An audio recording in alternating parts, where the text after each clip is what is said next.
Hi Gemini, this is Job. Welcome pa sa ating channel. By the way, Gemini, this is your second half of the month of December from December 16 to 31, 2025. Gamitin ang reading na ito bilang gabayin lamang. Kung naka-resonate kayo, comment down. Tandaan, Gemini, ito ay general reading. Kunin nyo lang po kung ano ang naka-resonate sa iyo.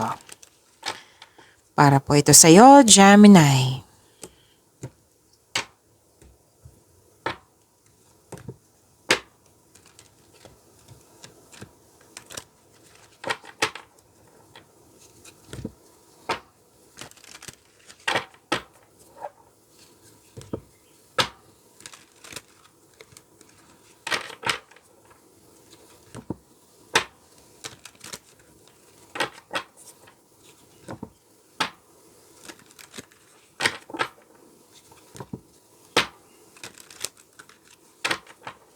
Para po ito sa iyo, Gemini, ngayong December 16 to 31, 2025.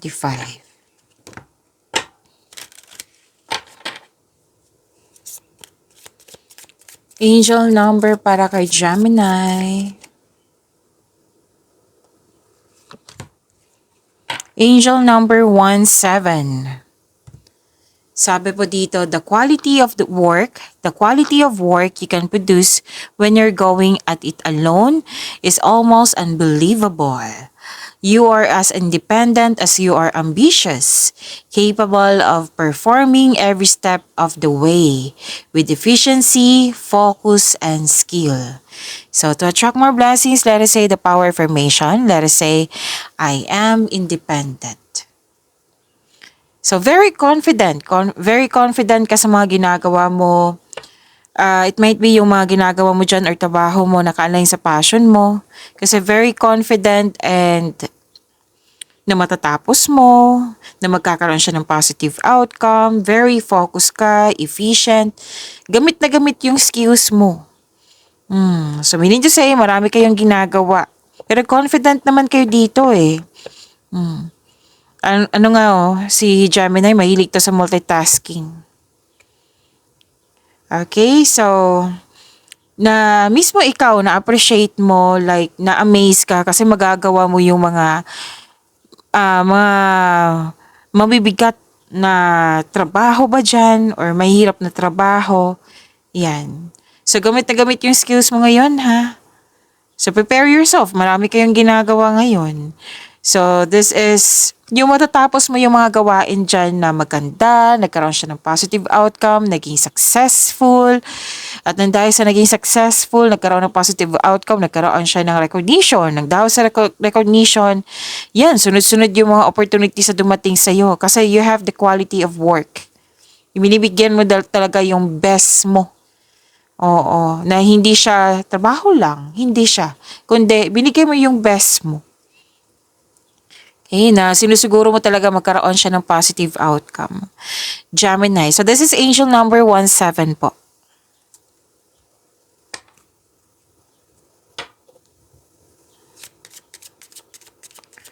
Maraming salamat po sa inyong patuloy na suporta, sa mga nag-donate, sa mga hindi nag-skip ng ads. Maraming salamat po. Sa mga hindi pa nag-subscribe, subscribe na po kayo at click bell notification para malaman nyo na may bago tayong video. Para sa mga gusto magpa-reading po, comment po kayo ng personal reading. Again, comment kayo ng personal reading and check my reply sa comment section.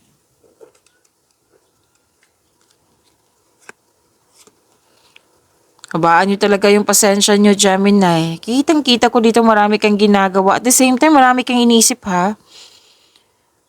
Yes. Okay. Mas lumawak yung ambisyon mo sa buhay.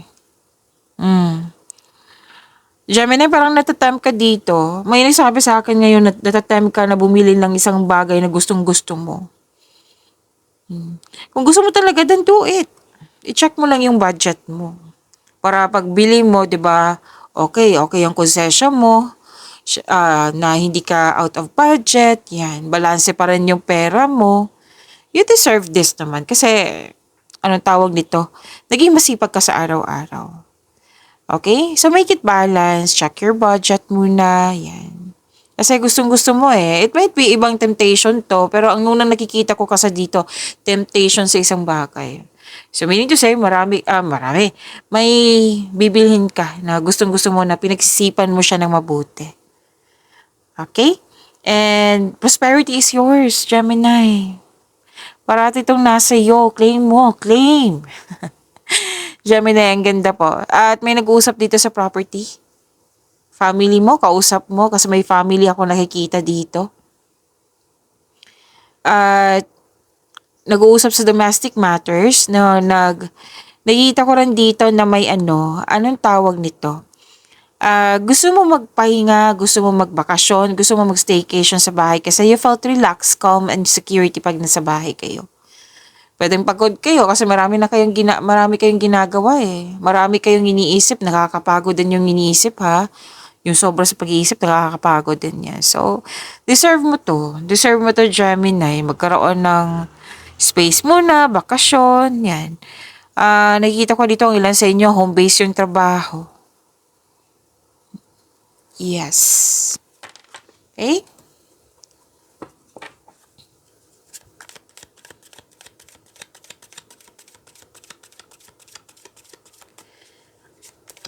Energy ni Gemini ngayong December 16 to 31, 2025.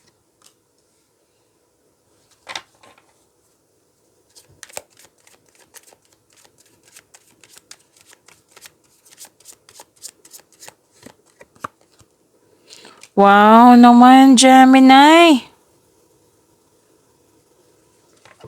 Malaking blessings to, ha?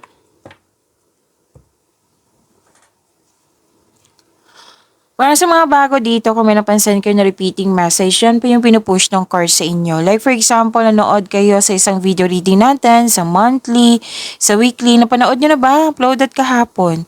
Weekly, sa daily nyo, at dito din sa second half nyo. At may napansin kayo na repeating message, yan po yung pinupush ng card sa inyo na kailangan yung bigyan ng atensyon, solusyon, at aksyon kung maaari po. So, yung energy ni Gemini.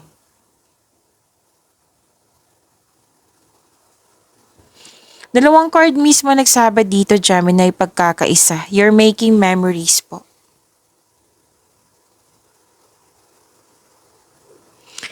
May planong kayong mag-outing, may ganap na reunion, bonding.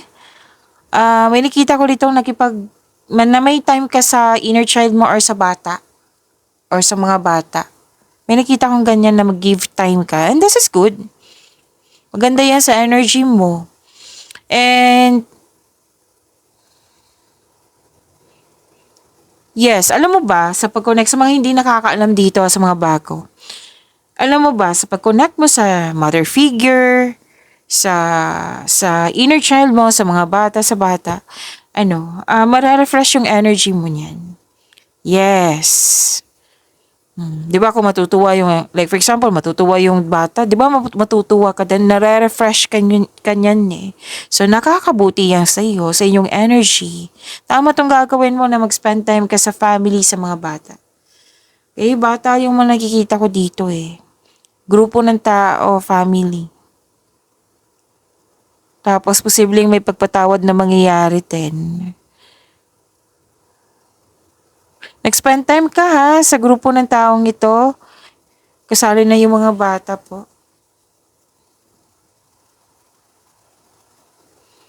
Tapos ipakilala mo na yung partner mo sa grupo ng tao. Masaya kayo, masaya. Masaya kasi nakikita ko dito sa dalawang card nito. Masaya, very supportive yung family mo.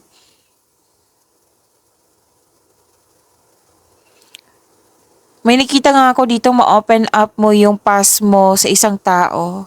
Pwede sa ka-date mo ito or kaibigan mo, malapit na kaibigan.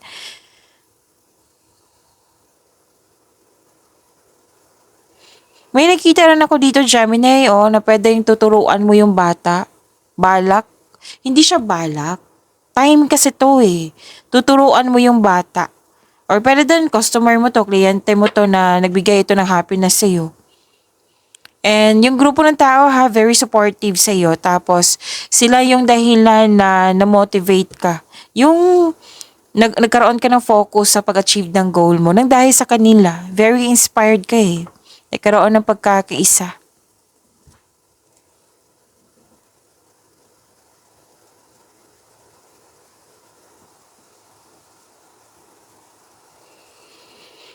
So this is wealth, family and inheritance, completion of cycle, then maaaring makatanggap ka ng mana or pension or retirement or masaganang ani ng buhay. Sabi ko naman sa'yo eh.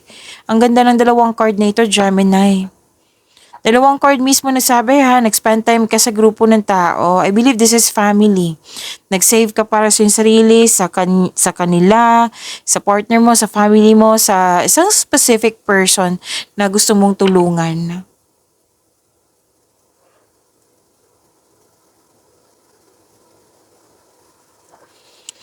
Okay. Dalawang card kasi nagsabi dito eh, may ipakilala ka. Ipakilala mo na yung partner mo sa grupo ng tao. Dalawang card po mismo. Okay? And may plano, ang ilan dito, may plano kayo ng pamilya mo na magbuo ng negosyo. And ganun pa rin, dalawang card mismo nagsabi dito, itong grupo ng tao na ito ay very supportive. Kasi may nakita nga ako dito ng family, nag-uusap, 'di ba? Regarding sa domestic matters, sa property, yan. Prosperity is yours. Claim nyo po ha, Gemini. Ang ganda ng blessings nyo.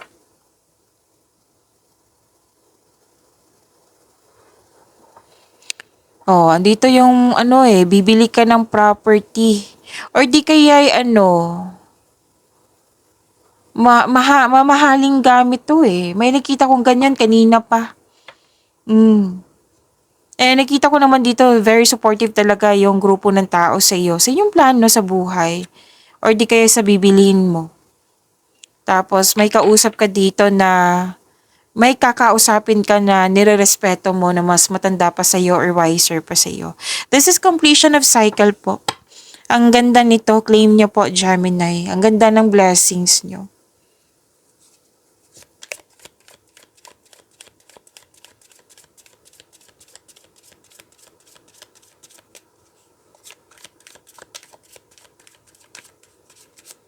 Career and money ni Gemini ngayong December 16 to 31, 2025.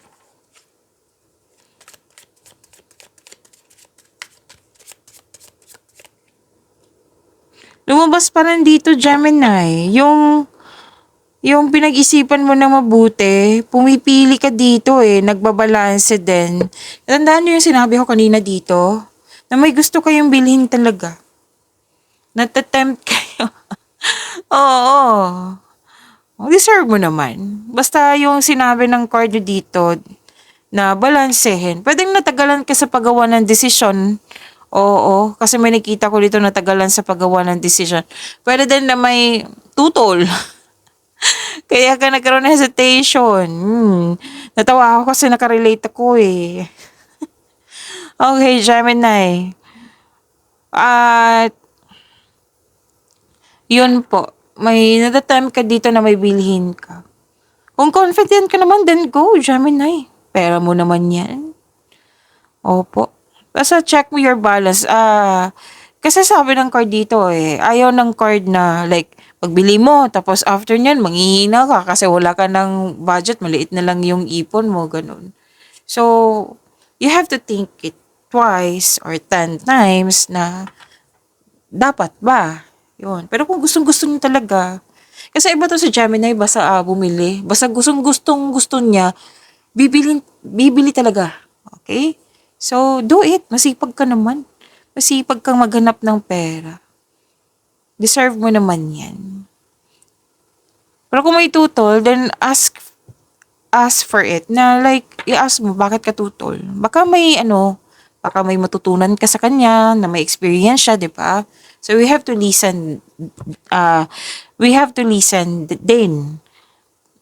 Pero at the end of the day, kayo po ang mag-decide. Syempre naman. Kasi gustong-gusto mo eh.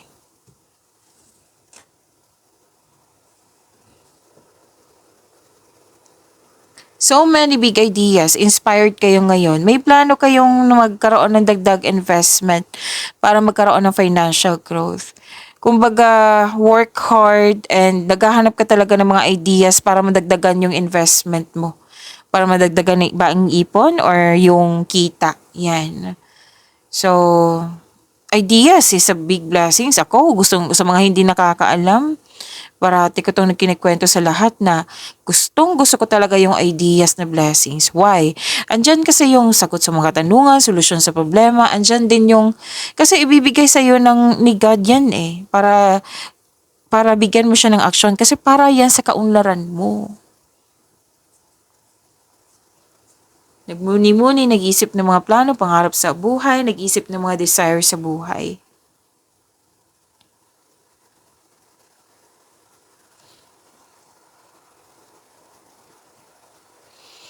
May parating na very inspiring chances, opportunity na para palawakin yung trabaho mo dyan, negosyo mo dyan, or ito ay pagsisimula ng bagong pagsisikap.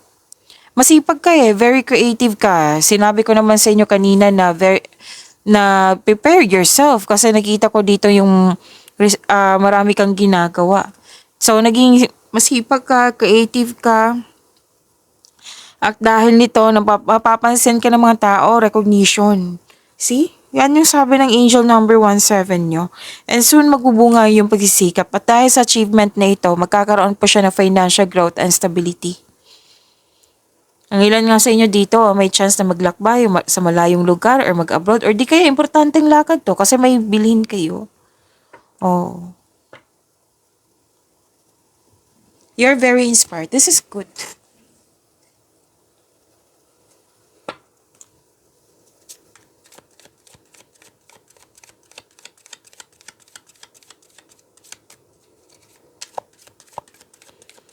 Love life, self-love, partnership, and romance ni Gemini ngayon December 16 to 31, 2025.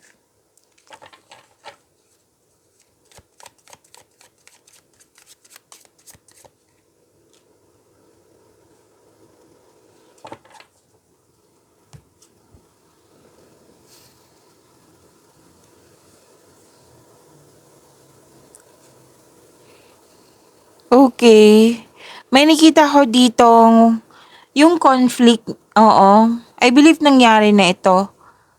Or pwede din, may conflict na kailangan kasi nag-usap kayong dalawa, kailangan makinig siya sa yung sasabihin, makinig ka din sa sasabihin niya. Basta, give and take kasi nakikita ko rito habang nagsasalita din siya. Paano kayo magkakaintindihan yan? Pero huwag kayong mag-alala kasi I think this is conflict na hindi siya mabigat. Like, hindi talaga maiwasan, di ba, na may opinion siya, may opinion ka din. Iba yung opinion niya. So, better give and take. Yan. Pero huwag kayong mag-alala kung ano man to, ma-overcome naman ito. And I think this is not big deal. Yung si Gemini kasi pag mahal ang tao, kasi I believe mahal mo tong taong ito. Mas may ibabaw yung pagmamahal mo kaysa, di ba, masaktan, na magalit, mag-create ka ng grudges. No. Yung pag-uusap lang to. Pero dyan, may ganap na pinagtanggol mo yung isang tao para sa iba, yun. Basta wag lang kayo mag-focus sa problema. Kasi maintain nyo yung positive energy nyo, ha? Kasi ang ganda ng blessings mo dito, para tuloy-tuloy yung pasok. Mas piliin nyo po yung inner peace kaysa sakit ng ulo. Okay?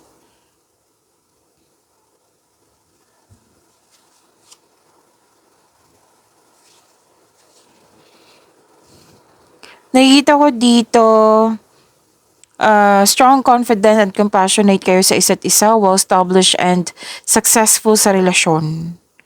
Tapos sa mga single, may makilala kang taong very passionate sa gusto sa buhay, charismatic, masayahin. Maaari ding ideal type mo ito. Actually, sa Gemini, sa mga single, naging matalino talaga kayo sa pag-ibig. Kasi most likely, matalino kayo sa mga career, sa money, yan. Pero ngayon, sa pag-ibig, matalino na kayo. Nag-iisip nga kayo dito, ano yung ideal type ko. Kasi na-inspire ka ito pala dapat maging specific ako kung ano talaga yung kailangan ko, yung gusto ko. Ipag-pray mo to. Yes, Gemini. And please know that you are divinely guided, Gemini. And very confident ka dito, Tapos, very passionate ka din sa gusto sa buhay. Gusto, yung, sabi ko naman sa inyo kanina pa na kung may gusto mo talaga. Gusto mo, like for example, yung gusto mong bilhin, gusto mo talaga. Yan. Iba to sa Gemini kasi paminsan-minsan lang yan magkagusto ng isang bagay. Pwedeng bagay to ha. Example lang naman. Pwedeng tao, pwedeng sitwasyon. Okay, so ang ganda ng blessings nyo. Claim nyo po. Gemini, pag-imanin nyo po yung blessings na binigay sa inyo, Gemini. See you tomorrow. Maraming salamat po.